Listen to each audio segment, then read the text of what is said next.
ആഴ്ചപ്പാട്, അതെ, കാഴ്ചപ്പാട്. കാഴ്ചപ്പാടിലേക്ക് എല്ലാ മാന്യ പ്രേക്ഷകർക്കും സ്വാഗതം. എന്തിനും ഏതിനും ജനജീവിതത്തിൽ, പ്രത്യേകിച്ച് ഹൈറേഞ്ച് ജീവിതത്തിൽ വനം വകുപ്പ് എതിർ നിൽക്കുന്നു എന്നൊരു തോന്നൽ പരക്കെ ആയിക്കഴിഞ്ഞിട്ടുണ്ട്. NH-85 വികസനവുമായി ബന്ധപ്പെട്ട് പ്രത്യേകിച്ച് നേര്യമംഗലം മുതൽ വാളറ വരെയുള്ള 14.5 കിലോമീറ്റർ ഭാഗത്ത് മരം മുറിക്കലുമായി ബന്ധപ്പെട്ടും വീതി കൂട്ടലുമായി ബന്ധപ്പെട്ട് തീർച്ചയായും വനം വകുപ്പ് എതിര് നിൽക്കുകയായിരുന്നു. പക്ഷേ ആ സംഭവങ്ങൾ അയയുന്ന മട്ടാണ് നാം ഇപ്പോൾ കാണുന്നത്. ബഹുമാനപ്പെട്ട MP-യുടെ പ്രസ്താവന നമ്മളെ അതിലേക്കാണ് നയിക്കുന്നത്. തീർച്ചയായിട്ടും ഇന്നത്തെ ചർച്ച വാളറ നേര്യമംഗലം വനഭാഗത്തെ റോഡ് വികസനം. ഇന്നിപ്പോൾ ഈ വിഷയവുമായി ബന്ധപ്പെട്ട് ചർച്ചയ്ക്കെത്തിയിരിക്കുന്നത് ശ്രീ ഹാപ്പി കെവറീസ്. അദ്ദേഹം അടിമാലി മണ്ഡലം കോൺഗ്രസ് കമ്മിറ്റിയുടെ പ്രസിഡൻ്റാണ്. സ്വാഗതം സാർ. സാർ, ഈ NH-85 നിർമ്മാണ പ്രവർത്തനങ്ങളുമായി ബന്ധപ്പെട്ട് ഒട്ടേറെ വിവാദങ്ങളുണ്ട്.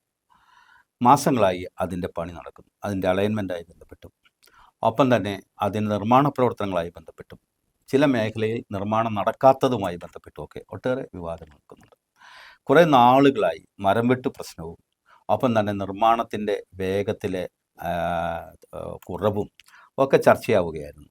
ഈ സമയത്താണ് ഏതാണ്ട് നേര്യമംഗലം തൊട്ട് വാളറ വരെയുള്ള 14.5 കിലോമീറ്റർ വനഭാഗം, പണ്ട് മുതലേ അത് വനഭാഗമാണല്ലോ, ഇപ്പോൾ ആനയൊക്കെ ഉണ്ട്, വനഭാഗത്ത് യാതൊരുവിധ നിർമ്മാണ പ്രവർത്തനങ്ങളും നടത്താൻ വനം വകുപ്പ് അനുവദിച്ചിരുന്നില്ല. അതിനിടയിൽ ഒട്ടേറെ സമരങ്ങൾ നടന്നു, ജനമുന്നേറ്റങ്ങൾ നടന്നു. അടിമാലി കേന്ദ്രീകരിച്ച് ദേശീയ വികസന സമിതിയുമായി ബന്ധപ്പെട്ടൊക്കെ സമരങ്ങൾ നടന്നു. എല്ലാ രാഷ്ട്രീയക്കാരും തന്നെ അതിന് പിന്നിലുണ്ടായിരുന്നു. അത് തർക്കവിതർക്കങ്ങളിലേക്ക് മാറുകയും വനം വകുപ്പുമായിട്ടുള്ള ഒരു വലിയ മത്സരത്തിലേക്ക് അത് മാറുകയൊക്കെ ഉണ്ടായി. പക്ഷെ അടുത്ത ദിവസം നമ്മുടെ ബഹുമാന്യനായ MP ഡീൻ കുര്യാക്കോസ് അദ്ദേഹത്തിന് ഇവിടെ നടത്തിയ ഒരു പത്രസമ്മേളനത്തിലല്ല, അല്ലാതെ തന്നെ ഒരു അങ്ങുൾപ്പെടെയുള്ള ഒരു സമ്മേളനത്തിൽ ഇതിന് അനുമതിയായി എന്നും 14.5 കിലോമീറ്റർ 10 മീറ്റർ വീതിയിൽ പണി ആരംഭിക്കാൻ തീരുമാനിച്ചതായും പ്രഖ്യാപിക്കുകയുണ്ടായി. ഇതിനകത്ത് വല്ല വാസ്തവമുണ്ട്? തീർച്ചയായും സാർ, മുൻപ് ഈ മേഖലയിലുള്ള പ്രധാന പ്രശ്നം എന്ന് പറയുന്നത് വനം വകുപ്പിൻ്റേതാണ് ഈ മേഖലയിൽ ഈ പറയുന്ന 14 സാർ സൂചിപ്പിച്ച നേര്യമംഗലം മുതൽ വാളറ വരെ വരുന്ന 14 കിലോമീറ്ററോളം ദൈർഘ്യം വനം വകുപ്പിൻ്റേതാണ് എന്നുള്ള രീതിയിലായിരുന്നു അക്കാലം അത്രയും വനം വകുപ്പ് അതിനുവേണ്ടി നിലപാട് സ്വീകരിച്ചിരുന്നത്. അതുകൊണ്ട് അത്തരത്തിലുള്ള ആ വനമേഖലയിലെ വികസനങ്ങളൊന്നും അന്ന് സാധ്യമായിരുന്നില്ല.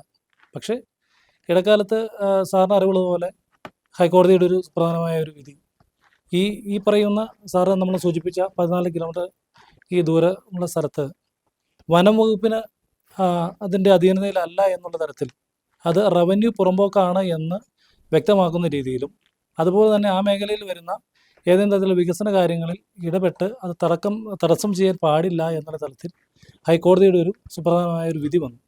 ആ വിധിയെ പിൻപറ്റിക്കൊണ്ട് ഈ പറയുന്ന ബഹുമാനായ ഇടുക്കി MP അഡ്വക്കേറ്റ് ഡീൻ കുര്യാക്കോസിൻ്റെ നേതൃത്വം നടത്തിയ ഒരു വലിയ മുന്നേറ്റത്തിൻ്റെ ഒരു കഷ്ടപ്പാടിൻ്റെയും ബാക്കി പത്രമാണ് ഇപ്പോൾ നമ്മൾ കാണുന്ന ഈ ഹൈവേയുടെ വികസനം. അത് MP പ്രഖ്യാപിച്ചത് പൂർണ്ണമായും ശരിയാണെന്ന് തന്നെയാണ്? തീർച്ചയായും ശരിയാണ്. അതിൻ്റെ സാങ്കേതികമായിട്ട് അതിനുണ്ടായിരുന്ന കാര്യങ്ങൾ ഇപ്പോൾ സാങ്കേതികമായിട്ട് ഈ പറയുന്ന സ്ഥലം വനംവകുപ്പിൻ്റെ അധീനതയിൽ സ്ഥലത്തിൻ്റെ ഉടമസ്ഥാവകാശം അവർക്കില്ല എങ്കിൽ കൂടിയും അവിടെ വളരുന്ന മരങ്ങളുടെ ഉത്തരവാദിത്തം, അതിൻ്റെ ഉടമസ്ഥാവകാശം തീർച്ചയായും വനംവകുപ്പിൽ തന്നെ നിക്ഷിപ്തമാണ്. അതുകൊണ്ട് ആ വനംവകുപ്പിന് നഷ്ടമാകുന്ന മരങ്ങളുടെ മരവില അടച്ചാണ് നിലവിൽ ഇപ്പോൾ വികസനവുമായി മുന്നോട്ട് പോകുന്നത്. അത് ശരി. അത് ആരടയ്ക്കും? അത് ദേശീയപാത NH അടച്ചുകൊണ്ട് മരം മറ്റ് സ്ഥലത്ത് എവിടെയെങ്കിലും മരങ്ങൾ വെച്ച് പിടിപ്പിക്കണമെന്നൊരു നിബന്ധന കൂടി അവർ മുന്നോട്ട് വയ്ക്കുന്നില്ല. ഇപ്പോൾ നിലവിൽ അങ്ങനെ നിബന്ധനകളില്ല. നിലവിൽ നമ്മൾ മരവില അടച്ചു തന്നെയാണ് ചെയ്യുന്നത്. മാത്രമല്ല നമ്മുടെ ഏറ്റവും വലിയൊരു വികസനമാണല്ലോ നമ്മുടെ നേര്യമംഗലത്തെ പുതിയ പാലം. ഈ പുതിയ പാലം നമ്മൾ ഇടുക്കി ജില്ലയുടെ അതിർത്തിയോട് ചേർന്ന് അടിമാലി ഗ്രാമപഞ്ചായത്തിൻ്റെ അതിരിനോട് ചേർന്ന് കയറുന്ന ഭാഗത്ത് അനുമതി ഉണ്ടായിരുന്നില്ല. പക്ഷേ MP-യുടെ പ്രത്യേക താല്പര്യപ്രകാരം അപ്പുറത്ത് എറണാകുളം ജില്ലയുടെ ഭാഗത്ത് നിന്ന് അത് പാലത്തിൻ്റെ പണി തുടങ്ങി.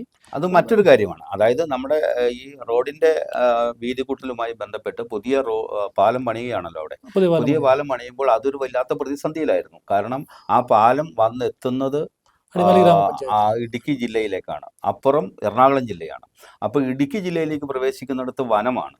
തന്നെയല്ല, പ്രവേശിക്കുന്നിടം വരെ പാലം തീരുന്നിടം വരെ പോരാ, ഏതാണ്ട് ഒരു 1/2 കിലോമീറ്ററോളം അപ്രോച്ച് റോഡ് വേണം ഈ റോഡിലേക്ക് NH85 മുട്ടാൻ. അപ്പോൾ അതും വനത്തിനുള്ളിലൂടെയാണ്. അതും പരിഹരിക്കപ്പെട്ടു എന്നാണ് അങ്ങ് പറയുന്നത്. അത് തീർച്ചയായിട്ടും പരിഹരിക്കപ്പെട്ടു. ഇപ്പോൾ അതിനായി നമ്മൾ ഏറ്റെടുക്കുന്ന സ്ഥലം, ആ സ്ഥലത്തിന്റെ വിലയും നിലവിൽ NH അടയ്ക്കാൻ തീരുമാനമായിട്ടുണ്ട്. അങ്ങനെയാണ് റോഡിന്റെ വികസനം. അല്ല, ഇത് വനം വകുപ്പിന് നേരത്തെ പറഞ്ഞുകൂടായിരുന്നോ? നിങ്ങൾ രാഷ്ട്രീയക്കാർ, ഒപ്പം തന്നെ ഈ രാജ്യത്തെ സാമൂഹ്യ പ്രവർത്തകർ, പരിസ്ഥിതി പ്രവർത്തകർ എന്ന് വേണ്ട ഹൈറേഞ്ചിലെ മുഴുവൻ ജനതയും ആഗ്രഹിച്ച ഒന്നായിരുന്നല്ലോ ഇവിടെ വീതി കൂട്ടുക എന്നുള്ളതും അപകടകരമായ മരങ്ങൾ വെട്ടി നീക്കുക എന്നുള്ളതും. ഇപ്പൊ രണ്ടും സാധിച്ചല്ലോ. ഇപ്പോൾ അപകടകരമായ മരങ്ങൾ വെട്ടി, അതോ ഇപ്പൊ കളക്ട്രേറ്റിൽ നിന്ന് നിർദ്ദേശം ഉണ്ടായി നാമമാത്രമായ മരങ്ങൾ മാത്രം വെട്ടിമുറിച്ചു. എന്നിട്ടും ആളുകൾ ഇവിടെ മരം വെട്ടുവാൻ ചെന്ന് കേസിൽപ്പെട്ടു ഇല്ലേ? അങ്ങനെ എത്രയോ പ്രശ്നങ്ങളുണ്ടായി ഇവിടെ. അപ്പോഴൊന്നും പരിഹരിക്കപ്പെടാതെ ഈ വനം വകുപ്പ് വലിയ പരിചയമായി അല്ലെങ്കിൽ പ്രതിരോധം തീർത്ത് നിൽക്കുകയായിരുന്നു. ഇപ്പൊ എന്താണ് വനം വകുപ്പ് അങ്ങനെ അയയാൻ കാരണം? ഈ പൈസ കെട്ടിവെക്കാം, അല്ലെങ്കിൽ ഇവർക്ക് ഇത് ആദ്യം പറഞ്ഞുകൂടെ? സാറേ, അന്ന് തീർച്ചയായിട്ടും ഇവരുടെ ഒരു കടുംപിടുത്തവും വാശിയുമായിരുന്നു എൻ്റെ പിന്നിലുണ്ടായിരുന്നത്. പക്ഷേ നിലവിൽ ഈ പറയുന്ന കോടതി ഓർഡർ വന്നതോടുകൂടി അവർ ആ നിലപാടിൽ നിന്ന് അയേണ്ടി വന്നു. മാത്രമല്ല, അതിൻ്റെ പിന്നാമ്പുറത്ത് MP-യും മറ്റ് എല്ലാവരും ഉൾപ്പെടെ, പൊതുജനങ്ങളുടെ സമരം ഉൾപ്പെടെ നിരവധിയായ സമ്മർദ്ദങ്ങൾ വന്നപ്പം വനംവകുപ്പിന് അവരുടെ ആ കർശനമായ നിലപാടിൽ നിന്ന് അയേണ്ടി വന്നു. അങ്ങനെ അവർ അയഞ്ഞതിൻ്റെ ബാക്കി പത്രമാണ് റോഡ് വികസനത്തിന് എതിര് നിൽക്കുന്നില്ല എന്നുള്ള ഒരു അയഞ്ഞ സമീപനത്തിലേക്ക് അവർ കടന്നു വന്നതാണ്. അപ്പോൾ ഏതൊരു കാര്യത്തിലും കരയുന്ന കുഞ്ഞിനെ പാലുള്ളൂ എന്ന ഒരു നയം നമ്മുടെ ഡിപ്പാർട്ട്മെൻറ്റുകൾ, അധികാരി വർഗമൊക്കെ സ്വീകരിക്കുന്നത് ശരിയല്ലല്ലോ, ഇല്ലേ? പ്രത്യേകിച്ച് വനം വകുപ്പ് എന്ന് പറയുന്നത് സംസ്ഥാന ഗവൺമെൻറ് നാമമാത്രമായ അധികാരം മാത്രമുള്ളതാണ്. ഈ കൺകറന്റ് ലിസ്റ്റ് ആയതുകൊണ്ട് കൂടുതൽ അധികാരങ്ങളും പലപ്പോഴും ഈ കേന്ദ്രത്തിൻ്റെ വന നിയമവുമായി ബന്ധപ്പെട്ട് അത് പലതും സങ്കീർണമാണെന്ന് തന്നെ. അടുത്ത കാലത്ത് ചില വന നിയമങ്ങളിലൊക്കെ മാറ്റം വരുന്നുണ്ട് എന്ന് നമ്മളെ പഠിപ്പിക്കുന്നതല്ലാതെ മറ്റൊന്നുമില്ല. അപ്പോൾ നമ്മൾ പ്രധാനമായിട്ട് ഇപ്പോൾ കുടുങ്ങിക്കിടന്ന ഒരു പ്രശ്നം എന്ന് പറയുന്നത് പാതി പണിഞ്ഞ് ഒരു പകുതി പാലമായി നിൽക്കുകയായിരുന്നു സത്യത്തിൽ നമ്മുടെ നേര്യമംഗലം പുതിയ പാലം. അത് പണി തീർക്കുമെന്ന് ഉണ്ടായിട്ടുണ്ട്. ആ പാലം പണിതാൽ ഈ പാലം നിലനിർത്തിക്കൊണ്ടായിരിക്കുമല്ലോ അല്ലേ? ഒരു വൺ വേ ട്രാഫിക് ആയിരിക്കും ഉദ്ദേശിക്കുക. അത് തീർച്ചയായിട്ടും. അല്ലെങ്കിൽ ഈ പാലത്തിലൂടെ 2 ബസ്സുകൾക്കൊക്കെ കടന്നു പോകാൻ നന്നേ ബുദ്ധിമുട്ടാണ്. ആ പാലത്തിൽ 2 വാഹനങ്ങൾ കടന്നു പോകുന്ന രീതിയിലുള്ള വീതിയിലാണോ അത് പണിയുന്നത്? അതിനെക്കുറിച്ച് നിശ്ചയമുണ്ടോ? തീർച്ചയായിട്ടും നല്ല വീതിയിൽ തന്നെയാണ് പണിയുന്നത്. അപ്പോൾ MP ഇതിന്റെ പിന്നിൽ ശക്തമായി ഈ ഇവിടുത്തെ ആളുകളോടൊപ്പം തന്നെ, അതായത് ഇവിടുത്തെ ആളുകൾക്ക് അതിനകത്ത് രാഷ്ട്രീയ ഭേദമന്യേ എല്ലാ രാഷ്ട്രീയക്കാരും പങ്കെടുത്തിരുന്നു. എല്ലാ രാഷ്ട്രീയക്കാർക്കും ഇവിടുത്തെ വികസനം വേണമെന്നുണ്ടായിരുന്നു. ആ കാര്യത്തിലൊന്നും രാഷ്ട്രീയ മത അല്ലെങ്കിൽ അങ്ങനെയുള്ള ചേരിതിരിവുകളൊന്നും നമുക്കുണ്ടായിട്ടില്ല. അങ്ങനെ ആ കൂട്ടത്തിൽ MP മുൻകൈ എടുത്ത് ഈ NH അതോറിറ്റിയെ ബോധ്യപ്പെടുത്തി എന്ന് തന്നെയാണോ പറയുന്നത്? തീർച്ചയായിട്ടും MP എന്ന നിലയിൽ അഡ്വക്കേറ്റ് ഡീൻ കുര്യാക്കോസിൻ്റെ ഒരു ആത്മാർത്ഥമായ ഒരു ഇടപെടൽ കൊണ്ട് മാത്രമാണ് ഈ പറയുന്ന കക്ഷി രാഷ്ട്രീയ ജാതിമത ചിന്തകൾക്ക് അതീതമായിട്ട് എല്ലാ ജനങ്ങളെയും ഒത്തൊരുമിച്ച് നിർത്തി ഈ കാര്യവുമായി മുന്നോട്ട് പോകാൻ അദ്ദേഹത്തിന് കഴിഞ്ഞു എന്നുള്ളത് തന്നെയാണ്. നിർമ്മാണ പ്രവർത്തനങ്ങൾ ഉടൻ തന്നെ ആരംഭിക്കുമെന്ന് തോന്നുന്നുണ്ടോ? നിർമ്മാണ പ്രവർത്തനം ഓൾറെഡി തുടങ്ങി കഴിഞ്ഞു. വനമേഖലയിൽ ഏറ്റവും അടുത്ത ദിവസം തുടങ്ങും. അല്ല, ഞാൻ പറഞ്ഞത് ഇത് തുടങ്ങിക്കഴിഞ്ഞാൽ വലിയ പ്രശ്നം ഉദിക്കുന്നില്ല. നേരെ മറിച്ച് ഇനിയും തുടങ്ങാൻ അമാന്തിച്ചാൽ ഈ വനമേഖലയാണെന്നൊക്കെ പറഞ്ഞ് കോടതി പോകാൻ പരിസ്ഥിതിവാദികൾ ഉണ്ടാവും. സാറ്, അതിൻ്റെ ഒരു കാര്യം നമ്മൾ ആദ്യം തന്നെ തുടക്കത്തിൽ തന്നെ ഈ കാര്യങ്ങൾ അത്തരത്തിൽ വരാൻ സാധ്യതയുള്ള മറ്റു കാര്യങ്ങൾ മുൻകൂട്ടി കണ്ടുകൊണ്ട് പൂർണ്ണമായ അനുമതിക്ക് മുന്നേ തന്നെ വലിയൊരു ഉദ്ഘാടന കാഹളമൊന്നും ചെയ്യാതെ തന്നെ ഒരു തേങ്ങയൊക്കെ ഉടച്ച് ചെറിയ രീതിയിലുള്ള ഒരു ഭൂമി പൂജ നടത്തി ആ പണി അവിടെ അങ്ങ് തുടങ്ങി. മാത്രമല്ല, ഈ പറയുന്ന പ്രശ്നം കൊണ്ടുപോകാൻ സാധ്യതയുള്ള വനമേഖല നമ്മളൊന്ന് വിട്ടേക്കുവാണ്. ആ വനമേഖല വിട്ടിട്ട് ബാക്കിയുള്ള സ്ഥലങ്ങളിലും ഈ നിർമ്മാണവുമായി ബന്ധപ്പെട്ട പ്രവർത്തനങ്ങൾ ദ്രുതഗതിയിൽ നടന്നു. പിന്നീടാണ് ഇപ്പോൾ ഒരു തരത്തിലും ഒരു നിർമ്മാണ പ്രവർത്തനം പോലും നടത്താതിരുന്ന വനമേഖലയുടെ ഇപ്പം അനുമതിയോടുകൂടി ഇപ്പോഴാണ് നമ്മൾ തുടങ്ങാനായിട്ട്. ഈ വനമേഖല ഒഴിച്ചുള്ള സ്ഥലങ്ങളിലൊക്കെ ഏതാണ്ട് 10 മീറ്ററും അതിനധികവുമാണ് വീതിയായിട്ട് നമ്മളിപ്പോൾ പറയപ്പെടുന്നത്. 10 മീറ്റർ തന്നെയാണ് വീതി. അപ്പോൾ ഈ 10 മീറ്റർ വീതി വനമേഖലയിലെ ഈ 14 കിലോമീറ്ററിൽ ഉണ്ടാകുമെന്ന് ഏതാണ്ട് ഉറപ്പാക്കാൻ കഴിയും? തീർച്ചയായിട്ടും. ഇപ്പം നമ്മൾ പറഞ്ഞിരിക്കുന്നതനുസരിച്ചും നമുക്ക് ലഭിച്ച വിവരങ്ങളുടെ അടിസ്ഥാനത്തിൽ 10 മീറ്റർ ടാറിങ്ങും 2 മീറ്റർ വരുന്ന ഓടയും ലോഡ് ബിയറിംഗ് ആയിട്ടുള്ള വലിയ ഭാരവണ്ടികൾക്ക് പോലും കയറി ഇറങ്ങി പോകാൻ കഴിയുന്ന വിധത്തിലുള്ള ലോഡ് ബിയറിംഗ് ഓടയോട് കൂടിയാണ് ഈ പുതിയ രീതിയിലുള്ള നിർമ്മാണം നടത്തുന്നത്. അപ്പോൾ അതുകൊണ്ട് തീർച്ചയായിട്ടും 12 മീറ്റർ നമുക്ക് ഗതാഗത യോഗ്യമായ രീതിയിൽ നന്നായിട്ട് വാഹനങ്ങൾ കയറി ഇറങ്ങി ഉപയോഗിക്കുന്ന വിധത്തിലേക്ക് ഗുണകരമായ രീതിയിലാണ് ഇപ്പോൾ നിർമ്മാണം നടക്കുന്നത്. വളരെ ശ്രമകരമായ പണികളും വലിയ മുതൽ മുടക്കുള്ള പണികളും മറ്റു ഭാഗങ്ങളിലൊക്കെ ഉണ്ടാവുന്നുണ്ട്, ഇല്ലെന്ന് ഞാൻ പറയുന്നില്ല. പക്ഷേ ഈ 14.5 കിലോമീറ്ററിലായിരിക്കില്ലേ ഏറ്റവും ശ്രമകരമായ ജോലികൾ ഉണ്ടാവുക വീതി കൂട്ടുമ്പോൾ? ജോലി പറയുന്ന രീതിയിൽ കാരണം അഗാധമായ കൊക്കയാണ് ഒരു സൈഡ്. അതെ, അതുകൊണ്ട് ഒരു സൈഡ് അഗാധമായ കൊക്കയാണ്, മറു സൈഡ് വലിയ റിട്ടേൺ വാളുകൾ ഇങ്ങനെ കെട്ടിപ്പോക്കേണ്ടി വരും. തീർച്ചയായിട്ടും ഈ നിലവിലെ ദേശീയപാത അതോറിറ്റിയുടെ പുതിയ ഒരു തീരുമാനം അനുസരിച്ച് എല്ലാ അർത്ഥത്തിലും അവർ റോഡിൻ്റെ സുരക്ഷയും യാത്രക്കാരൻ്റെ സുരക്ഷയും മാത്രമാണ്, സുരക്ഷ മുൻനിർത്തിയാണ് നിർമ്മാണങ്ങളെല്ലാം നടക്കുന്നത്. അതുകൊണ്ട് ഈ പറയുന്ന റിട്ടേണിംഗ് വാളുകളോ അല്ലെങ്കിൽ മറ്റ് സംരക്ഷണ ഭിത്തികളൊക്കെ നിർമ്മിക്കുന്ന കാര്യങ്ങളിലൊന്നും ഒരു കുറവുണ്ടാവില്ല. അപ്പോൾ പുതിയ പ്രശ്നങ്ങൾ നമ്മൾ നേരിടാൻ പോകുന്ന 2-3 പ്രശ്നങ്ങളുണ്ട്. ഈ വഴി വരുന്നത് നല്ലത് തന്നെ, ആ കാര്യത്തിൽ എല്ലാവരും സ്വാഗതം ചെയ്യുന്നു. അക്കാര്യത്തിൽ വാഹനം ഓടിക്കുന്നവർ മാത്രമല്ല, നമ്മളിവിടെ അധിവസിക്കുന്ന ഹൈറേഞ്ച് നിവാസികളും ഇനി താഴത്തുനിന്ന് വരുന്ന ആളുകളും ടൂറിസ്റ്റുകളും എന്ന് വേണ്ട എല്ലാവരും, വിനോദസഞ്ചാരികൾ എല്ലാവരും ഉൾപ്പെടെ അത് സ്വാഗതം ചെയ്യുന്നു. പക്ഷെ നമ്മൾ നേരിടാൻ പോകുന്ന പുതിയ പ്രശ്നങ്ങൾ 2-3 ഒന്ന്, ഇപ്പോൾ ആന വല്ലാതെ ശല്യപ്പെടുത്തുന്നുണ്ട്. ആനയുടെ വഴിത്താരയായി മാറണമെന്ന് ആരൊക്കെയോ ആഗ്രഹിച്ച് പ്രവർത്തിക്കുന്നത് പോലെ ആനയ്ക്ക് വഴിത്താര ഒരുക്കുന്ന ചടങ്ങ് നടക്കുന്നുണ്ടോ അവിടെ? അങ്ങനെ ശ്രദ്ധയിൽപ്പെട്ടിട്ടുണ്ടോ? സാർ, അത് ശരിക്കും നമുക്കറിയാലോ, കഴിഞ്ഞ കുറേ കാലങ്ങളായിട്ട് മുൻപ് ഇല്ലാത്ത വിധത്തിലുള്ള വന്യമൃഗ ജീവികളുടെ ആക്രമണവും അതുമൂലം ഉണ്ടാകുന്ന മരണങ്ങളൊക്കെ നിത്യസംഭവമായി മാറിയിരിക്കുകയാണ്. ആനയുടെ കലശലായ ശല്യം, ചെറിയ രീതിയിലല്ല വലിയ രീതിയിൽ വന്യമൃഗങ്ങളുടെ ശല്യം, കടുവ, പുലി പോലെയുള്ള വന്യമൃഗങ്ങളുടെ ഒരു സാന്നിധ്യം പോലും ഇപ്പോൾ അടുത്ത കാലത്ത് നമുക്ക് അനുഭവപ്പെട്ടു കഴിഞ്ഞു. നിലവിൽ ഇപ്പോൾ ആനയുടെ ഒരു ശല്യം ഉണ്ടെങ്കിൽ പോലും ഇപ്പം നമ്മുടെ ഈ പറയുന്ന വനമേഖലയിൽ 2 സ്ഥലത്ത് ആനയ്ക്ക് സഞ്ചരിക്കുവാനുള്ള ഒരു പ്രൊവിഷൻ കൂടി ഇട്ടുകൊണ്ടാണ്. അതാണ് ഞാൻ ചോദിക്കാൻ കാരണം. ആനയ്ക്ക് പ്രത്യേകം റാമ്പ് ഒരുക്കുന്നു എന്ന് കേൾക്കുന്നുണ്ട്. അങ്ങനെയുള്ള റാമ്പ് ഒരുക്കുമ്പോൾ ആ മേഖലയിൽ ഓവർ ബ്രിഡ്ജ് ഉണ്ടാവുമോ? റാമ്പായിട്ടാണ്, ഓവർ ബ്രിഡ്ജ് റാമ്പ് പോലെ കടന്നു പോകുന്ന രീതിയിലാണ്. ആന മേളിക്കടെ ഇറങ്ങുമോ അധികം നമ്മൾ മേളിക്കടെ സഞ്ചരിക്കുമോ? അങ്ങനെ അതിനെ കുറിച്ച് അല്ല, അണ്ടർപാസേജ് അല്ല, അണ്ടർപാസേജ് അല്ല, ആന റാമ്പാണ്. അങ്ങനെയാണെങ്കിൽ NH 85 ക്രോസ് ചെയ്ത് ആന കടന്നു പോകും. ആന വരുന്നുണ്ട് എങ്കിൽ കടന്നു പോകും. അങ്ങനെ ആനയ്ക്ക് കടന്നു പോകാൻ മാത്രം ആനയ്ക്ക് പ്രത്യേക പരിശീലനമൊക്കെ ആ കട്ടാനിക്ക് കൊടുക്കാൻ കഴിയില്ലല്ലോ, പക്ഷെ അതിനെ ശീലിപ്പിക്കുമായിരിക്കും. തീർച്ചയായിട്ടും നമ്മൾ അതിനെക്കുറിച്ച് നമുക്ക് മനസ്സിലാക്കാൻ പറ്റുന്ന, ആനയും ഇതുപോലുള്ള വന്യമൃഗങ്ങൾ സഞ്ചരിക്കുന്ന ഒരു വഴിയുണ്ടല്ലോ, ആനത്താരാന്നൊക്കെ നമ്മൾ പറയുന്ന രീതിയിൽ ആനയ്ക്ക് പ്രത്യേകമായിട്ട് എല്ലാ സമയങ്ങളിലും സ്ഥിരമായിട്ട് സഞ്ചരിക്കുന്ന ഒരു മാർഗമുണ്ടല്ലോ. ആ രീതിയിലുള്ള അതിന്റെ ഒരു ഐഡന്റിഫിക്കേഷൻ നടത്തിയിട്ടായിരിക്കും ഒരു പക്ഷേ വനംവകുപ്പ്. ആനത്താരകളാണ് ഹൈറേഞ്ചിൽ പലപ്പോഴും റോഡുകളായി മാറിയിട്ടുള്ളത്. ആന ഏറ്റവും എളുപ്പമുള്ള സുഗമമായ മാർഗത്തിലാണ് ആന സഞ്ചരിക്കുന്നത്. കുത്തനെ ആന കയറി പോകാൻ വിഷമമുള്ളതുകൊണ്ട് താരതമ്യേന അതിന് കയറി പോകാൻ പാകത്തിനുള്ള വഴിയാണ് അത് ഒരുക്കി പോവുക. അതുകൊണ്ട് നമ്മുടെ ഹൈറേഞ്ചിലെ ആദ്യകാല എഞ്ചിനീയർമാരായിരുന്നു ആനകൾ എന്നൊരു പഴമൊഴിയും തീർച്ചയായിട്ടും. അതുപോലെ അത് അങ്ങനെ നമുക്ക് നോക്കാം. അപ്പോൾ ആനകളുടെ ഒരു സ്വൈരവികാരം നമ്മുടെ കാട്ടിൽ ഉണ്ടാകുമെന്നും ഏത് നിമിഷവും ആന ക്രോസ് ചെയ്ത് കടന്നു പോകാൻ സാധ്യതയുണ്ടെന്നുള്ള ബോർഡുകളൊക്കെ വരാൻ സാധ്യതയുണ്ട്. അതൊക്കെ ഇപ്പോഴേ ആയിക്കഴിഞ്ഞു. അപ്പോൾ ഇനി വരാൻ പോകുന്ന വിനോദസഞ്ചാരികൾക്ക് ആനയൊക്കെ കൺകുളിർക്കെ കണ്ട് മുന്നോട്ട് പോകാനുള്ള ഒരു കാര്യം കൂടിയായിരിക്കും ഇവർ ഒരുക്കുന്നത്. അതും കേട്ടെ, അതൊരു ഭാഗത്ത്. മറുഭാഗത്ത് ഞാൻ ചോദിക്കട്ടെ, ഈ രാത്രികാല നിരോധനം ഒരു പക്ഷേ വന്നേക്കുമെന്ന് കേൾക്കുന്നുണ്ട്. ഇതൊക്കെ നമ്മൾ കേൾവികൾ മാത്രമാണ്, പലരും പറഞ്ഞു കേൾക്കുന്നത് മാത്രമാണ്. അങ്ങേക്ക് അതിനെക്കുറിച്ച് വല്ല അറിവുണ്ടോ? നിലവിൽ ഇതുമായി ബന്ധപ്പെട്ട് ഒരു ക്ലിയർ കട്ടായിട്ടുള്ളൊരു വിവരം ഇല്ല.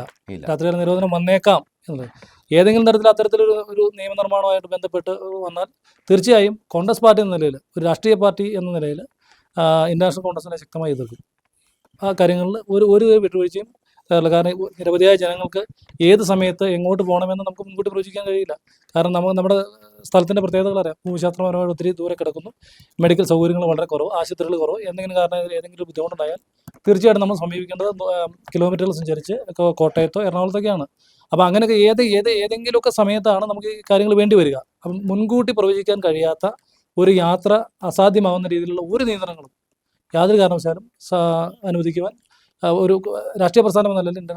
അപ്പോൾ അങ്ങനെയൊക്കെ എന്തെങ്കിലും ആഗ്രഹങ്ങൾ വനം വകുപ്പിനുണ്ടെങ്കിൽ അതൊക്കെ ഇപ്പോൾ തന്നെ അങ്ങോട്ട് മടക്കി വെച്ചാൽ തീർച്ചയായിട്ടും അത് മതി. മടക്കി വെക്കുന്നത് തന്നെ നല്ലത്. നല്ലത് നല്ലത്. എന്നായിരിക്കും തോന്നുന്നത്. തീർച്ചയായും. കാരണം ഈ കോൺഗ്രസ് പാർട്ടിയിൽ നിന്ന് മാത്രമായിരിക്കില്ല, നമ്മുടെ ഹൈറേഞ്ചിലുള്ള എല്ലാ രാഷ്ട്രീയ പാർട്ടികളും ഇല്ലേ തീർച്ചയായും അതിശക്തമായി അതിനെ എതിർക്കുകയും ഇപ്പോൾ പറഞ്ഞാണ് ഏറ്റവും പ്രധാനപ്പെട്ട കാര്യം. കാരണം ഹൈറേഞ്ചുകാർ ഏറ്റവും കൂടുതൽ ആശ്രയിക്കുന്നത് മെഡിക്കൽ പർപ്പസ്, പ്രധാനമായിട്ടും ആതുര ശുശ്രൂഷയുമായി ബന്ധപ്പെട്ട കാര്യങ്ങളിൽ എറണാകുളവും കോട്ടയമൊക്കെയാണ്. നമുക്ക് അവിടെ പോയേ പറ്റൂ. കാരണം നിരവധിയായ വാഹനങ്ങൾ, പ്രത്യേകിച്ച് ആംബുലൻസുകൾ തന്നെ എത്ര എണ്ണമാണ് ഒരു ദിവസം പോകുന്നത്. അപ്പോൾ രാത്രികാല നിരോധനമൊക്കെ കർണാടകയിൽ ഏർപ്പെടുത്തിയതുപോലെ ഇവിടെ അത്ര കണ്ട് എളുപ്പമായിരിക്കില്ല. തീർച്ചയായിട്ടും തീർച്ചയായിട്ടും അതിനെക്കുറിച്ചൊരു ജാഗ്രതയുണ്ട്. അപ്പോൾ തീർച്ചയായിട്ടും അത് പൊതുജനങ്ങളെ എല്ലാം സംഘടിപ്പിച്ചിട്ട് ഏത് വിധത്തിലുള്ള കാര്യങ്ങളാണെങ്കിലും അതിനെതിരെ ശക്തമായ പ്രതിരോധം തീർക്കും. മറ്റൊന്ന്, ടോൾ വരുന്നു എന്ന് കേൾക്കുന്നുണ്ട്. ടോൾ വരുന്നതിനുള്ള സമീപനം എങ്ങനെയാണ്? ടോൾ തീർച്ചയായിട്ടും ഉണ്ടാവും, അനിവാര്യമാണ്, ആവശ്യമാണ്. കാരണം റോഡിന് ഇത്രയും വലിയ രീതിയിലുള്ള വികസനം നടത്തുമ്പോൾ കോടികളുടെ ചെലവുകൾ വരുന്നുണ്ട്. അതെല്ലാം നടത്തുന്ന തിരിച്ചു പിടിക്കേണ്ട മുടക്കുമുതൽ തിരിച്ചു പിടിക്കാനുള്ള പ്രവർത്തനങ്ങൾ അവർ തീർച്ചയായും ചെയ്യും. നമ്മുടെ അറിവനുസരിച്ച് നമ്മുടെ പള്ളിവാസലിലും അതുപോലെ തന്നെ കവളങ്ങാടുമാണ് നിലവിൽ 2 ടോളുകൾ വരുവാനുള്ളത്. ഇത് കവളങ്ങാട് ടോള് അടച്ച ആള് വീണ്ടും പള്ളിവാസൽ അടയ്ക്കേണ്ടി വരുമോ? 20 കിലോമീറ്റർ ചുറ്റളവിലുള്ളവർക്ക്, ഈ ടോളുമായി ബന്ധപ്പെട്ട് 20 കിലോമീറ്റർ ചുറ്റളവിലുള്ളവർക്ക് പ്രതിമാസത്തെ ഒരു സ്കീം നിലവിൽ കൊണ്ടുവരുമെന്നാണ് നിലവിൽ അറിയാൻ കഴിഞ്ഞിട്ടുള്ളത്. അവർക്ക് മാത്രമാണ് ഒരു എക്സെപ്ഷൻ, അല്ലാത്തവർക്ക് അതിൽ ബാക്കി ഉയർന്ന് തീർച്ചയായിട്ടും. ഈ കവളങ്ങാട് വരുന്നതിൻ്റെ ഉദ്ദേശം ഒരു പക്ഷേ NH 185 ബന്ധപ്പെട്ടും കൂടിയായിരിക്കും, അല്ലെങ്കിൽ ആ വഴിക്ക് പോകുന്നതായിട്ട് ബന്ധപ്പെട്ട 185 അവിടെ നിന്ന് വരുന്നില്ല സാർ, അടിമാലി കുമളിയാണ്. 185 അടിമാലി കുമളിയാണ്, അവിടുന്ന് വരുന്നില്ല, അപ്പൊ സ്റ്റാർട്ട് ചെയ്യുന്നില്ല. അത് ശരിയാണ്. തീർച്ചയായിട്ടും 185 സ്റ്റാർട്ട് ചെയ്യുന്നത് ഇവിടുന്നാണ്, അടിമാലിയാണ്. അപ്പൊ ഈ അടിമാലി കുമളി റോഡിനെയാണല്ലോ നമ്മൾ NH 185 എന്ന് പറയുന്നത് അല്ലേ? തീർച്ചയായിട്ടും. അപ്പൊ അതുമായി ബന്ധപ്പെട്ട് ചില വിവാദങ്ങൾ, അതിനും MP മറുപടി പറയുകയുണ്ടായി. MP-യുടെ പ്രസ്താവന ഞാൻ TV-യിൽ കാണുകയുണ്ടായി. അപ്പോൾ അതുമായി ബന്ധപ്പെട്ട് അദ്ദേഹം ഇവിടെ വരികയുണ്ടായി. അടിമാലിയിൽ നിന്ന് തുടങ്ങുമ്പോൾ തന്നെ അതിന് ചില തർക്കങ്ങൾ ഇവിടെ തന്നെ ഉണ്ടായിട്ടുണ്ട്. ഒന്ന് മിനിപ്പടിക്കൽ നിന്ന് തുടങ്ങണം, അതല്ല SNDP പടിക്കൽ ഒരു യാർഡുണ്ട്, ആ യാർഡിൻ്റെ ഭാഗത്ത് നിന്ന് തുടങ്ങണം എന്നൊക്കെ പറഞ്ഞ ചില തർക്കങ്ങൾ വന്നിട്ടുണ്ട്. അപ്പോൾ ആ തർക്കങ്ങളിൽ ഈ രാഷ്ട്രീയ പാർട്ടി എന്ന നിലയിൽ കോൺഗ്രസ് പാർട്ടിയുടെ നിലപാട് എന്താണ്? ആ കാര്യങ്ങളിൽ നിലവിൽ 2 പ്രപ്പോസലായിരുന്നു ഉണ്ടായിരുന്നത്. അടിമാലി അമ്പലപ്പടിയിലുള്ള ഒരു പഴയ ബിൽഡിങ്ങും അതിനോടനുബന്ധിച്ച സ്ഥലത്ത് നിന്ന് നിലവിൽ അമ്പലത്തിൻ്റെ മുൻഭാഗത്ത് നിന്ന് ഈ ബൈപ്പാസ് സാർ പറഞ്ഞ രീതിയിൽ NH 185 സ്റ്റാർട്ട് ചെയ്യുന്ന രീതിയിലായിരുന്നു ഫസ്റ്റ് അലൈൻമെൻറ്റ് ഒരു പ്രപ്പോസൽ പോയിട്ടുള്ളത്. അടിമാലി ടൗൺ ഒന്ന് ബൈപ്പാസ് ചെയ്ത് നിലവിൽ പോലീസ് സ്റ്റേഷൻ്റെ അപ്പുറത്ത് പാൽക്കോ പമ്പിൻ്റെ അപ്പുറത്തായിട്ട് കയറുന്ന രീതിയിൽ, ആക്ച്വലി അതൊരു ബൈപ്പാസ് റോഡ്, ബൈപ്പാസ് റോഡ് അടിമാലിയെ സംബന്ധിച്ച ബൈപ്പാസ് ആണ്. അടിമാലി ബൈപ്പാസ് ആണെങ്കിലും NH 85 നിന്ന് NH 185 തുടങ്ങുന്ന ഒരു വഴി തന്നെ, ആ റോഡ് തന്നെയാണത്. NH 85 തുടങ്ങുന്നതാണ് bypass. അടിമാലിയെ സംബന്ധിച്ച് ടൗണുമായിട്ട് ബന്ധപ്പെടാതെ അല്പം മാറി നിന്ന് പോകുന്ന ഒരു ബൈപ്പാസ് ആയി ആ സാധനം മാറുന്നു എന്നുള്ളതാണ് യഥാർത്ഥത്തിൽ. പക്ഷെ 185-ന്റെ തുടക്കമാണ്. 85-ഉം 185-ആയിട്ട് കണക്ട് ചെയ്യുന്ന ഒരു തീർച്ചയായിട്ടും തന്നെ 85-ഉം 185-ഉമായിട്ട് സന്ധിച്ച് അവിടെ നിന്നാണ് സ്റ്റാർട്ട് ചെയ്യുന്നത്. അങ്ങനെ സ്റ്റാർട്ട് ചെയ്യുമ്പോൾ മിനിപ്പടിക്കൽ നിന്ന് തുടങ്ങുമ്പോൾ 2 തരം ഭൂമി. ഇപ്പോൾ അതിനകത്തൊരു എനിക്ക് അറിയാൻ കഴിഞ്ഞിടത്തോളം ഈ പുരയുടെ ഭൂമിയാണെങ്കിൽ കിട്ടുന്ന കോമ്പൻസേഷനും അത് നിലമാണെങ്കിൽ കിട്ടുന്ന കോമ്പൻസേഷനും തമ്മിൽ വലിയ അന്തരമുണ്ട്. അപ്പോൾ ചില പ്രദേശത്ത് നിന്ന് ആണ് എങ്കിൽ ആ കോമ്പൻസേഷൻ്റെ തുകയിൽ ചിലപ്പോൾ മാറ്റം വന്നേക്കാം. അങ്ങനെയൊക്കെ വൈയക്തികമായ, അതായത് വ്യക്തിപരമായ ചില ഇഷ്ടങ്ങൾ ഇതിൻ്റെ പിന്നിൽ പ്രവർത്തിക്കുന്നുണ്ട് എന്ന് കേൾക്കുന്നുണ്ട്. ആ കാര്യത്തിൽ വല്ല അറിവുണ്ടോ? അത്തരം ഏതെങ്കിലും വ്യക്തിപരമായ കാര്യങ്ങൾക്ക് വേണ്ടി ഈ നമ്മുടെ ഈ പറയുന്ന ബൈപ്പാസിൻ്റെയോ അല്ലെങ്കിൽ റോഡിൻ്റെ അലൈൻമെൻറ്റോ മാറ്റുന്നതായിട്ട് എനിക്ക് ശ്രദ്ധയപ്പെട്ടിട്ടില്ല, അറിവില്ല. പക്ഷേ ഏറ്റവും ജനങ്ങൾക്ക് ഏറ്റവും സൗകര്യപ്രദമായ രീതിയിൽ എല്ലാ തരത്തിലും ഭാവിയിലേക്കുള്ള വികസന സാധ്യതകൾ കൂടി മുൻനിർത്തിക്കൊണ്ട് വേണം ഈ റോഡ്, ഈ ബൈപ്പാസ് ഉണ്ടാകേണ്ടതെന്ന് തന്നെയാണ്. പക്ഷേ ഇങ്ങനെ 2 പ്രപ്പോസൽ പോയപ്പോൾ അതിൻ്റെ തർക്കങ്ങൾ വരികയും 2 പക്ഷത്തും ആളുകൾ വരികയും ചെയ്തപ്പോൾ MP ഇപ്പോൾ പറഞ്ഞതനുസരിച്ച്, അദ്ദേഹത്തിൻ്റെ പ്രസ്താവന കേട്ടത് അനുസരിച്ചാണെങ്കിൽ അദ്ദേഹം പറയുന്നത് മിനിപ്പടിക്കൽ നിന്ന് തന്നെ അത് സ്റ്റാർട്ട് ചെയ്യണം എന്ന ഒരു പക്ഷത്തോടാണല്ലോ അദ്ദേഹത്തിൻ്റെ താല്പര്യം.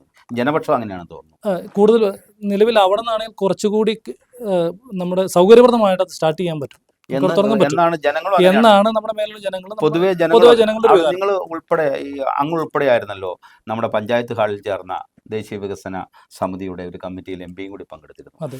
അന്നത്തെ ആളുകളുടെ അഭിപ്രായങ്ങൾ, ഭൂരിപക്ഷ അഭിപ്രായം എങ്ങനെയായിരുന്നു? നിലവിൽ അമ്പലവുമായിട്ട് ബന്ധപ്പെട്ട അമ്പലത്തിൻ്റെ ഫ്രണ്ടിൽ നിന്നും അമ്പലപ്പടിയിൽ നിന്നും ഇത് സ്റ്റാർട്ട് ചെയ്യുമ്പോൾ അവിടെ കുറച്ചുകൂടി കൺജസ്റ്റഡ് ആയ പ്രദേശമാണ്. സ്കൂള് ഉണ്ട്, അമ്പലമുണ്ട്, അതുപോലെ ഒരുപാട് പേര് സന്ധിക്കുന്ന ഒരു സ്ഥലം എന്ന നിലയിൽ വലിയ രീതിയിൽ ഗതാഗത തടസ്സമുണ്ടാക്കി കൊടുക്കുന്ന ഒരു സ്ഥലമാണ് ഈ പറയുന്ന അടിമാലി അമ്പലപ്പടി. അപ്പോൾ അവിടെ നിന്ന് ആരംഭിക്കുമ്പോൾ ഉണ്ടാകാവുന്ന സാങ്കേതികമായ ബുദ്ധിമുട്ടുകളെക്കുറിച്ചാണ് ജനം കൂടുതൽ പറഞ്ഞത്. അത് തീർച്ചയായിട്ടും ശരിയായിരിക്കുമല്ലോ. കാരണം വലിയൊരു സ്കൂളാണ്, അടിമാലി മേഖലയിൽ പ്രവർത്തിക്കുന്ന വലിയൊരു സ്കൂളാണ് SNDP സ്കൂൾ. അവിടെ ഒരു ട്രെയിനിങ് സ്കൂൾ മാത്രമല്ല, വൊക്കേഷണൽ ഹയർ സെക്കൻഡറി സ്കൂളും സ്കൂളുണ്ട്, ഹയർ സെക്കൻഡറി സ്കൂളും ഹൈസ്കൂളും എല്ലാം പ്രവർത്തിക്കുന്ന, VHC കൂടി പിന്നെ ഒരു ക്ഷേത്രവും അല്ല. എല്ലാം കൂടി പ്രവർത്തിക്കുന്ന ഒരു മേഖലയാണ്. താരതമ്യേന വളരെ തിരക്കുള്ള ഒരു ജംഗ്ഷൻ കൂടിയാണ് SNDP മേഖല. അടിമാലിയെ സംബന്ധിച്ചോളം SNDP ജംഗ്ഷൻ എന്ന് തന്നെയാണ് അത് അറിയപ്പെടുന്നത്. തീർച്ചയായിട്ടും. അപ്പോൾ ആ ജംഗ്ഷനിൽ നിന്ന് തുടങ്ങുന്നത് സ്വാഭാവികമായും ഒരുപക്ഷെ ഇത്തിരി തിരക്കുകൾ, കാരണം വരുന്ന വണ്ടികളെല്ലാം അവിടെ തിരിഞ്ഞു വേണമല്ലോ പോകാൻ, അതെ, പല വണ്ടികളും. അതെ. അപ്പോൾ അതുകൊണ്ട് അതൊരു ബുദ്ധിമുട്ടായി വന്നേക്കാം. അതുകൊണ്ട് കൂടുതലും അപ്പുറത്ത് നിന്ന് തുടങ്ങുകയാണ് നല്ലത്. അതുകൊണ്ട് റോഡിൻ്റെ ദൈർഘ്യത്തിൽ വ്യത്യാസം വരുന്നുണ്ടോ? ദൈർഘ്യത്തിൽ ഒരല്പം വ്യത്യാസം വരുന്നുണ്ടെങ്കിൽ കൂടിയും ആദ്യത്തെ അലൈൻമെന്റിൽ വളഞ്ഞു തിരിഞ്ഞൊക്കെയാണ് പോയിക്കൊണ്ടിരുന്നത്. ഇപ്പോൾ അവിടെ നിന്നാകുമ്പോൾ കുറച്ചുകൂടി സ്ട്രെയിറ്റ് ആയിട്ടുള്ള ഒരു പ്രൊവിഷൻ അതിന് കിട്ടും. അപ്പോൾ ഈ അലൈൻമെന്റ് NH-നെ കൊണ്ട് അംഗീകരിപ്പിക്കാൻ ഈ MP നൽകുന്ന കത്തിന് കഴിയുമോ? തീർച്ചയായും ഈ നാളിതുവരെ നടന്നിരിക്കുന്ന മുഴുവൻ വികസന പ്രവർത്തനങ്ങളും NH-ന്റെ ഈ പറയുന്ന കാര്യങ്ങൾ, സാറ് പറഞ്ഞ പോലെ എല്ലാ ദേശീയപാതകളും അപ്ഗ്രേഡ് ചെയ്യാനാണ് തീരുമാനം. അതനുസരിച്ച് നമ്മുടെ ഈ പറയുന്ന NH-49 അപ്ഗ്രേഡ് ചെയ്യാനുള്ള സാധ്യതകൾ, ഈ പറയുന്ന കണ്ണൻദേവൻ കമ്പനിയുടെ ഭാഗത്തു നിന്നുള്ള എതിർപ്പുകൾ, ഈ പറയുന്ന വനമേഖലയിലുള്ള എതിർപ്പുകളെല്ലാം കൂടി അത് അസാധ്യമായ ഒരു സാഹചര്യം വന്നപ്പോഴും ഒരുപക്ഷെ ഈ റോഡ് അസ്തമിച്ച് പോയേക്കാം എന്ന കാര്യം വന്നപ്പോൾ പോലും മൂന്നാർ ലോക ടൂറിസം മാപ്പിൽ ഇടം പിടിച്ച ഏറ്റവും പ്രധാനമായ ഒരു വിനോദസഞ്ചാര കേന്ദ്രം എന്ന MP-യുടെ കൃത്യമായ ഒരു ആർഗ്യുമെൻറ്റിൻ്റെ ബാക്കി പത്രമാണ് ഈ പറയുന്ന രീതിയിൽ ഈ റോഡ് വികസനം കൊണ്ടുവന്നിട്ടുള്ളത്. ഈ കാര്യങ്ങളിലെല്ലാം 100% MP ആത്മാർത്ഥമായിട്ട് ഇടപെട്ട് ചെയ്യുന്നത് കൊണ്ട് ഈ പറയുന്ന കാര്യത്തിലും ജനങ്ങളുടെ അഭിലാഷം അനുസരിച്ച്, അല്ലെങ്കിൽ ഏറ്റവും സൗകര്യപ്രദമായ രീതിയിൽ ഗതാഗത തടസ്സങ്ങൾ ഉണ്ടാകാതെ ഭാവിയിൽ നല്ല രീതിയിലുള്ള വികസനങ്ങൾ വരുന്ന രീതിയിലുള്ള ഒരു ബൈപ്പാസ് തന്നെയാവും ആ പ്രപ്പോസലും അദ്ദേഹം വയ്ക്കുന്ന ആ ഒരു ആവശ്യവും ജനപക്ഷത്ത് നിന്ന് അദ്ദേഹം സമർപ്പിക്കുന്ന ആ പ്രപ്പോസലും അംഗീകരിക്കുമെന്ന് തന്നെയാണ് എൻ്റെ വിശ്വാസം. അങ്ങനെയാണ് സംഭവിക്കേണ്ടത് അല്ലേ? തീർച്ചയായിട്ടും. ഞാൻ പറഞ്ഞു വരുന്നത്, ഇപ്പോൾ ഈ മൂന്നാറിൻ്റെ കാര്യം അങ്ങ് സൂചിപ്പിച്ചല്ലോ. മൂന്നാർ ലോക വിനോദ ഭൂപടത്തിൽ കൃത്യമായ സ്ഥാനം പിടിച്ച ഇടമാണ്, അക്കാര്യത്തിലൊന്നും സംശയമില്ല. അപ്പോൾ മൂന്നാറിലേക്കാണ് ഈ പ്രവാഹം മുഴുവൻ, ജനങ്ങളുടെ പ്രവാഹം മുഴുവൻ മൂന്നാറിലേക്കാണ്. ഈ അടിമാലി കുമിളി റോഡ് എന്ന് പറയുന്നത് അത്ര കണ്ട് ഗതാഗത കുരുക്കോ ഗതാഗത തിരക്കോ അനുഭവപ്പെടുന്നത് താരതമ്യേന കുറവാണ്. നമ്മൾ യാത്ര ചെയ്യുമ്പോൾ നമുക്ക് അനുഭവപ്പെടുന്നത്.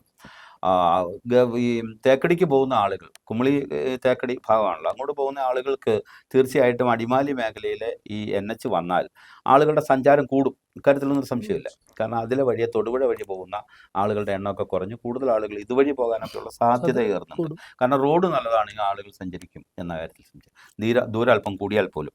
ഞാൻ പറഞ്ഞു വരുന്നതല്ല, അങ്ങനെ വന്ന് അടിമാലിയെ സംബന്ധിച്ചിടത്തോളം അതൊരു ബൈപ്പാസ് ചെയ്തു പോകുന്ന റോഡായി മാറുകയും അടിമാലിയിലെ ഈ ഭാഗത്തെ അങ്ങോട്ടുള്ള ആളുകളുടെ തിരക്ക് കുറയുകയും ചെയ്യും. പക്ഷെ തിരക്ക് മുഴുവൻ മൂന്നാറിനാണല്ലോ. മൂന്നാറിന് തിരക്ക് കൊള്ളുമ്പോൾ ഈ തിരക്കിനെ ഒന്ന് ബൈപ്പാസ് ചെയ്ത് വിടാൻ ഈ റോഡിനാവില്ലല്ലോ. ശരിക്കും സാറ് പറഞ്ഞത് കറക്റ്റാണ്.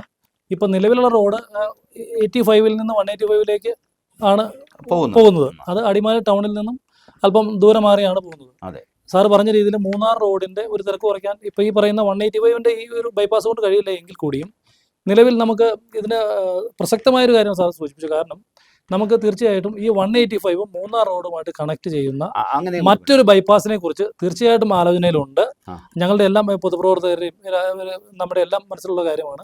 തീർച്ചയായിട്ടും അത് MP ആ കാര്യങ്ങൾ ബോധ്യപ്പെടുത്തി ശരിക്കും NH-185 ബന്ധപ്പെട്ട് കൂമ്പൻപാറ ഭാഗത്തുനിന്നോ അല്ലെങ്കിൽ ഏതെങ്കിലും ഭാഗത്ത് കുറച്ചുകൂടി ദേശീയപാത മൂന്നാറിലേക്കുള്ള NH-85-ഉം 185 തമ്മിൽ കണക്ട് ചെയ്യുന്നു. അത് ഇപ്പൊ തന്നെ പക്കായിപ്പടിയിൽ നിന്നും അപ്പുറത്തു നിന്നും ഒക്കെ റോഡ് 85-ലേക്ക് കണക്ട് ചെയ്യുന്നുണ്ട്.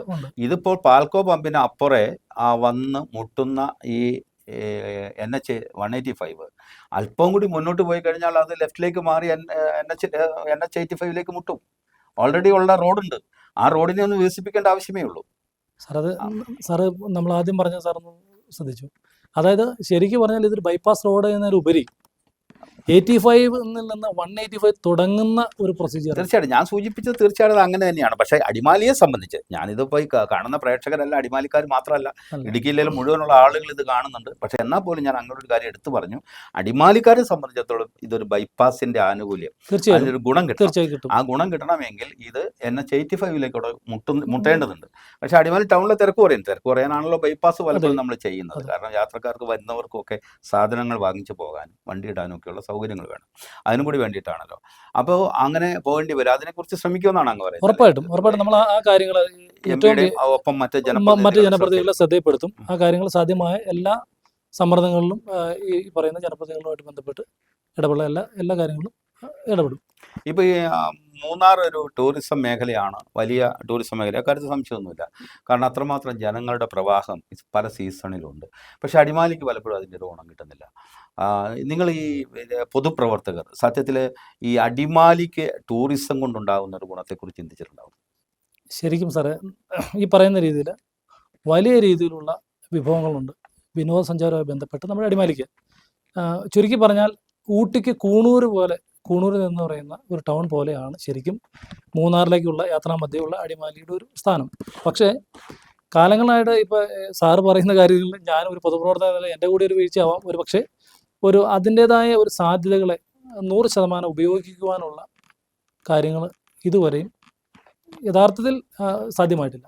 ഈ കൊരങ്ങാട്ടിയിൽ നിന്ന് ഒഴുകി വരുന്ന ഒരൊറ്റ മലവെള്ള അല്ലെങ്കിൽ ആ ചെറിയ പുഴയാണ്, അതൊരു നീരരുവി എന്നൊക്കെ നമുക്ക് പറയാം. അത് മഴക്കാലത്ത് മാത്രമാണ് അത് പതഞ്ഞ് അല്ലാതെ ഭീകരമായിട്ട് കൊടുക്കുന്നത്, അല്ലാത്തപ്പോഴൊക്കെ അതിനെ മാത്രം ഫോക്കസ് ചെയ്തെടുത്താൽ പോലും അതൊരു അടിമാലിയുടെ ഐക്കണായി മാറും. അടിമാലി വെള്ളച്ചാട്ടം തീർച്ചയായിട്ടും. അപ്പോൾ അങ്ങനെ ആക്കാൻ പോലും നമുക്ക് പലപ്പോഴും കഴിയാതെ പോകുന്നുണ്ട്. അതൊക്കെ ഒരുപക്ഷെ പിന്നീട് കഴിയുമെന്ന് നമുക്ക് പ്രതീക്ഷിക്കാം. അങ്ങനെയൊക്കെ വന്നാൽ പോലും ഒരുപക്ഷെ അടിമാലി ഈ ഭൂപടത്തിലേക്ക് വരാൻ ഇപ്പോൾ അങ്ങ് സൂചിപ്പിച്ചത് ശരിയാണ്, അതിനുള്ള റിസോഴ്സ് ഉണ്ട് അടിമാലി ഉണ്ട്. തീർച്ചയായിട്ടും വലിയ രീതിയിലുള്ള സാധ്യതയുണ്ട്. അപ്പോൾ പ്രകൃതി തന്നെ ഒരുക്കിയിരിക്കുന്ന ഒട്ടേറെ കാഴ്ചകൾ, ദൃശ്യങ്ങൾ, ദൃശ്യഭംഗികൾ എല്ലാം ഇവിടെയുണ്ട്. അപ്പോഴും നമുക്കത് ചെയ്യാൻ കഴിയുന്നില്ല എന്നുള്ളതാണ്. അപ്പോൾ ഈ റോഡിൻ്റെ വികസനം ഏതാണ്ട് എത്ര കാലം കൊണ്ട് ഈ റോഡിൻ്റെ നിർമ്മാണ പ്രവർത്തനങ്ങൾ തീരുമെന്നാണ് വിചാരിക്കുന്നത്? കൃത്യമായി എനിക്കത് പറയാൻ കഴിയില്ലെങ്കിലും ഏറ്റവും വേഗത്തിൽ തന്നെ ആ കാര്യങ്ങൾ തീരുമെന്ന് തന്നെയാണ്. ഗതാഗതം അനുവദിച്ചുകൊണ്ടാണ് പണികൾ നടക്കുന്നത്. അതാണ് ഏറ്റവും രസകരമായ ഗതാഗതം അനുവദിച്ചുകൊണ്ട് തന്നെയാണ്. വളരെ 5 മിനിറ്റ് 6 മിനിറ്റ് വരുന്ന ഒരു ചെറിയ തടസ്സങ്ങൾ മാത്രമാണ്, ചെറിയ തടസ്സങ്ങൾ മാത്രമേ ഉള്ളൂ. അത് ആർക്കും ഒരു യാത്രികന് ആർക്കും ഒരു പരാതിയില്ലാത്ത രീതി, പരാതിയില്ല. ജനങ്ങൾ അതിനോട് നന്നായി സഹകരിക്കുകയും ചെയ്യും. എങ്ങും തർക്കങ്ങളോ വിതർക്കങ്ങളോ വാദങ്ങളോ ഒന്നും കേൾക്കുന്നില്ല. ഒന്നുമില്ല. ആരുമായിട്ടൊരു കശപിശയൊന്നും ഉണ്ടാവുന്നില്ല. ഈ കാര്യങ്ങൾ ഉണ്ടാവുന്നില്ല. ആർക്കും അങ്ങനെ കടത്തി കൂടെ രോഗികളുമായി വരുന്ന ആംബുലൻസിനെ വളരെ വേഗത്തിലും കടത്തി വിടുന്നുണ്ട്.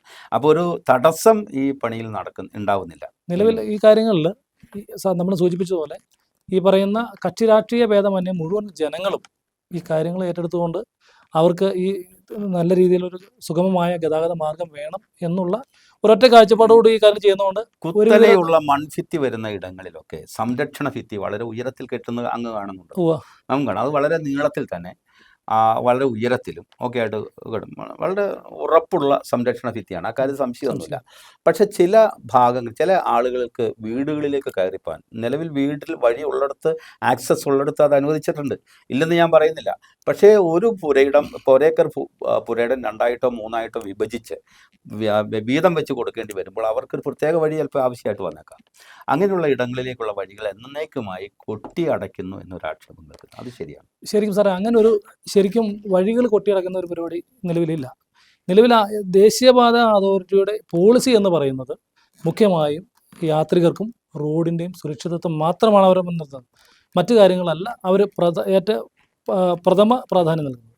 ഇവിടെ ഇപ്പം നിലവിൽ ഒരു റോഡ് ഉണ്ടെങ്കിൽ, അല്ലെങ്കിൽ ഒരു വഴി ഏതെങ്കിലും വീട്ടിലേക്കോ അല്ലെങ്കിൽ ഏതെങ്കിലും ഒരു കെട്ടിടത്തിലേക്ക് ഒരു ആക്സസ് ആയിട്ടുള്ള വഴി ഉണ്ടെങ്കിൽ ആ വഴി ഒന്നും കൊട്ടിയടയ്ക്കുന്നില്ല. ആ വഴികൾ അവിടെ വഴികളിട്ട് തന്നെയാണ് പോകുന്നത്. പക്ഷേ ഈ പറയുന്ന രീതിയിൽ വീതിച്ചു കൊടുക്കേണ്ട ഒരു സമയം വന്നാൽ ആ സമയത്ത് ഒരു റിക്വസ്റ്റിന്റെ പുറത്ത് അത് അനുവദിക്കുമെന്ന് തന്നെയാണ്. ആരെയും ആ കാര്യത്തിലൊന്നും നിതാന്തമായ ഒരു കൊട്ടിയടക്കലോ അല്ലെങ്കിൽ അങ്ങനെ ഒരു പ്രവേശനം ഇല്ലാതാക്കുകയോ ചെയ്യുന്നില്ലെന്നർത്ഥം. തീർച്ചയായിട്ടും. അത് അന്ന് നമ്മൾ ഇതിൻ്റെ പ്രൊജക്ട് ഡയറക്ടർ പി പ്രദീപ്, അദ്ദേഹമാണ് അന്ന് കഴിഞ്ഞ MP വന്ന ദിവസം ഇവിടെ വന്നത്. അദ്ദേഹം തന്നെ പറഞ്ഞു, ഒരിക്കലും ജനങ്ങൾക്ക് ഒരു തരത്തിലുള്ള ബുദ്ധിമുട്ടുകളുണ്ടാകുന്ന ഒരു കാര്യങ്ങളും ചെയ്യാൻ താല്പര്യമില്ല. അപ്പോൾ അങ്ങനൊരു പൊതുപ്രവർത്തനമാണല്ലോ. ഈ ജനങ്ങളുടെ പരാതികൾ സത്യത്തിൽ കാര്യമാത്ര പ്രസക്തമായി ഉയരുന്നില്ല.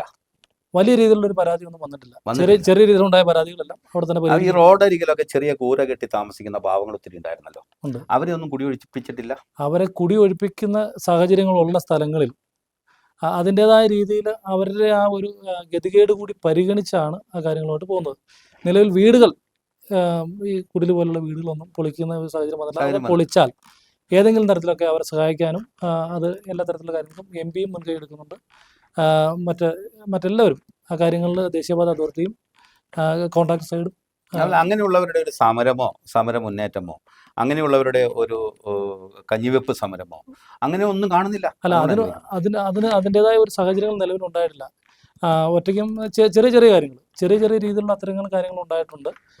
അവരെല്ലാം അവരുടെ കാര്യങ്ങൾ അനുഭാവപൂർവ്വം പരിഗണിച്ച് അവർക്ക് തക്കതായ രീതിയിൽ ഒരു മറ്റ് ഒരു സംവിധാനം ഒരുക്കി കൊടുക്കുവാൻ സാധ്യമായ എല്ലാ കാര്യങ്ങളും ചെയ്യുന്നതിന് എം.പി അനുഭാവപൂർവ്വം ഇടപെടുന്നുണ്ട്. നിർമ്മാണ പ്രവർത്തനങ്ങളുടെ അപാകത, നിർമ്മാണ പ്രവർത്തനങ്ങൾ പലതും നല്ല നിലയിലാണ് നടക്കുന്നത്, അക്കാര്യത്തിലൊന്നും സംശയമൊന്നുമില്ല. പക്ഷേ ഒരു എഞ്ചിനീയറിംഗ് സ്കില്ല് സാധാരണ ജനങ്ങൾക്കൊന്നുമില്ലല്ലോ. സാധാരണ ജനങ്ങൾക്ക് അതിൻ്റെ ഉറപ്പിനെ സംബന്ധിച്ചൊന്നും അറിയില്ല.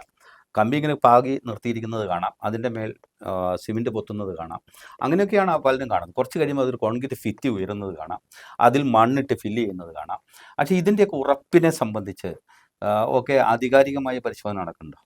തീർച്ചയായിട്ടും നിലവിൽ നടക്കുന്നത് ഞാൻ സാറിനോട് സൂചിപ്പിച്ചല്ലോ, നിലവിൽ റോഡ് സഞ്ചരിക്കുന്നവരുടെ സുരക്ഷിതത്വം തന്നെയാണ്, റോഡിൻ്റെയും സഞ്ചരിക്കുന്നവരുടെ സുരക്ഷിതത്വം തന്നെയാണ്.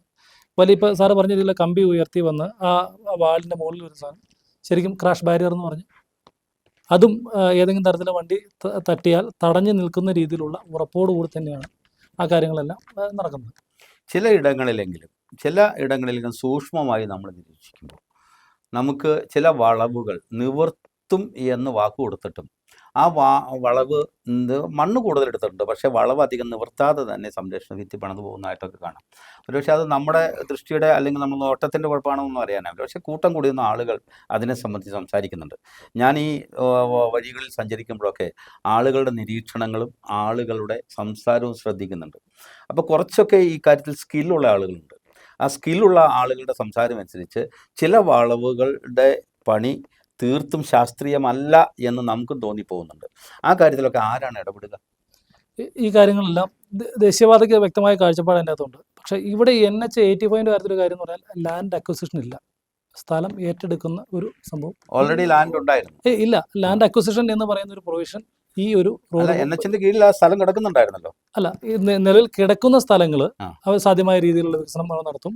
മാത്രമല്ല അത് എല്ലാം ഇപ്പോൾ കാണുന്ന രീതിയിൽ എന്തെങ്കിലും അശാസ്ത്രീയതകൾ ഉണ്ടെന്ന് നമുക്ക് തോന്നുന്ന രീതിയിലുള്ള ഇപ്പം ചാറ്റവാറിലെ പറ്റാസുകൾ അവിടെ എം.പിയും ഈ പറയുന്ന പ്രോജക്ട് ഡയറക്ടറും ഈ കോൺട്രാക്ടർ സൈഡിൽ നിന്നുള്ള എഞ്ചിനീയേഴ്സും എല്ലാം ചേർന്ന് അവിടെ ഞങ്ങളെല്ലാം പോയി അത് കാര്യങ്ങൾ കാണിച്ചു കൊടുക്കുന്നത്. പക്ഷേ നിലവിൽ അവർക്ക് അനുവദനീയമായ രീതിയിൽ അതിൻ്റെ അടിയിലൊരു ചെറിയ തോട് പോകുന്നുണ്ട്. ആ തോടിൻ്റെ ആ സ്വാഭാവികമായ ആ ഒരു ഒഴുക്കിനെ തടസ്സപ്പെടുത്തുന്ന ഒരു കാര്യം ചെയ്യാൻ പറ്റത്തില്ലാത്ത രീതിയിൽ, എന്നാൽ നിലവിൽ നിൽക്കുന്ന ഇപ്പം നമുക്ക് ശരിക്കും അശാസ്ത്രീയമെന്ന് തോന്നുന്ന തരത്തിൽ നിൽക്കുന്ന ആ ഭാഗം പോലും നല്ല രീതിയിൽ അതിൻ്റെ നിലവിലുള്ള ചെറിയ കലങ്കുകളൊക്കെ നിൽക്കുന്നതെല്ലാം എല്ലാം കളഞ്ഞ് നല്ല രീതിയിൽ ഈ പറയുന്ന ഡിവൈനൊക്കെ നിർമ്മിച്ച് അവസാനമായി സമയത്തിൻ്റെ പരിമിതി കൊണ്ടാണ് അവസാനമായി നിലവിൽ അടിമാലിയുള്ള പൊതുപ്രവർത്തകർ അങ്ങയുടെ പാർട്ടി തീർച്ചയായിട്ടും സംതൃപ്തരാണോ ഇക്കാര്യത്തിൽ? തീർച്ചയായിട്ടും ഈ സാധ്യമായ വിഭവങ്ങളെല്ലാം സമാഹരിച്ച് കൃത്യമായ രീതിയിലൊരു വികസനമാണ് ഇപ്പോൾ നടക്കുന്നത്. കാരണം നമ്മുടെ പരിമിതികൾ ഉള്ളിൽ നിന്നുകൊണ്ടുള്ള വികസനമാണ് നടക്കുന്നത്. അങ്ങയുടെ അറിവനുസരിച്ച് മറ്റു പാർട്ടിക്കാരും ഈ കാര്യങ്ങളിൽ എല്ലാവരും ഈ കാര്യങ്ങളിൽ അങ്ങനെയാണെങ്കിൽ ഏതെങ്കിലും തരത്തിലുള്ള എതിർപ്പുണ്ടായിരുന്നെങ്കിൽ സമരങ്ങളോ മറ്റേതെങ്കിലും എതിർപ്പുകൾ പ്രതിരോധങ്ങളോ കാണുന്നില്ല. പണി നടക്കുന്നിടത്തൊക്കെ ഒന്നും കാര്യമായ ഇടപെടലുകളില്ല. എന്നാൽ നല്ല സുഗമമായി പണികൾ മുന്നോട്ട് പോകുന്നുണ്ട്. വളരെ സുന്ദരമായി പണികൾ പുരോഗമിക്കുന്നുണ്ട്. വളരെ വേഗത്തിൽ തന്നെ എനിക്ക് എൻ്റെ ധാരണ കണക്കൂട്ടലൊക്കെ അനുസരിച്ചാണ് ഏതാണ്ട് 1 കാലം കൊണ്ട് ഒരുപക്ഷെ നമുക്കതിലൂടെ ചിലയിടങ്ങളൊക്കെ പണി പൂർത്തിയായി കഴിഞ്ഞു, ആവശ്യത്തിന് വീതിയായി കഴിഞ്ഞു. അപ്പോൾ പൂർത്തിയാകുമെന്നാണ് പ്രതീക്ഷിക്കുന്നത്. വളരെ നന്ദിയുണ്ട് സാർ, ഞങ്ങൾക്ക് വേണ്ടി ഇവിടെ വരികയും ഈ പ്രശ്നം ജനങ്ങൾക്ക് ഒട്ടേറെ ആശങ്കകളുള്ള ഒരു മേഖലയായിരുന്നു, ആ മേഖലയെ സംബന്ധിച്ച് സംസാരിക്കുകയും ചെയ്തതിന്. ചർച്ച കഴിയുമ്പോൾ വലിയ പ്രതീക്ഷയാണ് ജനങ്ങൾക്കുള്ളത്. ഇതുവരെ ഉണ്ടായിരുന്ന മുഴുവൻ തടസ്സങ്ങളും നീങ്ങുകയാണ്. വനം വകുപ്പാകട്ടെ ജനപക്ഷത്തേക്ക് നീങ്ങുന്നു എന്നാണ് നാം അറിയുന്നത്. എല്ലാ ജനമുന്നേറ്റങ്ങൾക്കും എല്ലാ സമരങ്ങൾക്കും ഒടുവിൽ ഏത് തരത്തിലുള്ള തടസ്സങ്ങളും നീങ്ങിക്കിട്ടും എന്നതിൻ്റെ ഒരു ഉദാഹരണം കൂടിയാണിത്. നമ്മൾ സന്തോഷത്തിലാണ്, പ്രത്യേകിച്ച് ഹൈറേഞ്ചുകാർ ആഹ്ലാദത്തിലാണ്. നന്ദി, നമസ്കാരം.